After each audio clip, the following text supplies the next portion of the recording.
الرياض، وذلك في دور الأربعة بمسابقة كأس خادم الحرمين الشريفين. تأتي مشاركة الماجد عبد الله لمحيسن الجمعان، لكن مقطوعة من منصور حسين، توصل لخميس، يوسف خميس يحطها على الأرض ويلعبها على طول. ساقطة باتجاه منطقة الجزاء، ماجد عبد الله بالمرمى، الله! جول! جول في الدقيقة 30 من زمن الشوط الثاني. ماجد عبد الله يسجل هدف جميل في تقدم محمد المترو على المرمى.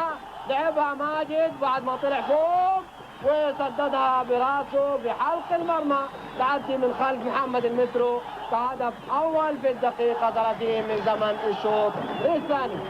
واحد النصر لا شيء. شوف وماجد عبد الله طالع فوق ولعبها براسه من وراء او من خلف محمد المترو،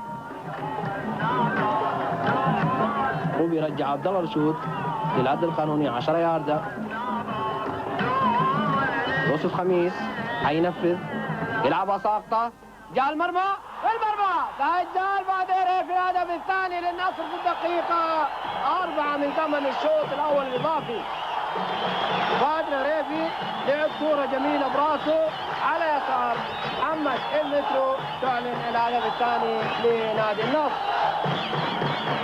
الهدف الثاني لنادي النصر سجله بادر ريفي في الدقيقة الرابعة،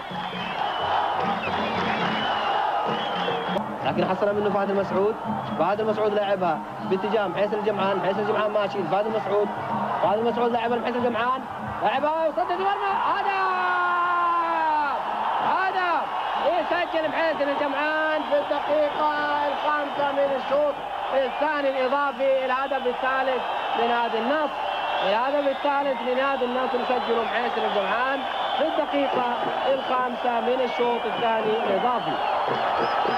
أصبحت النتيجة الآن راضى النصر قابل هدف للأهلي، راضى النصر هدف للأهلي، وخالد مسعد ينفذ لكن توصل لخالد أبو راس، لعبة ساقطة يقطعها ناصر المرشد، باسم أبو داود. وفي هذه اللحظة أعزائي المشاهدين الكرام أيها الإخوة الرياضيون، يعلن حكم المباراة عن نهاية هذا اللقاء الكبير الذي تأهل بموجبه نادي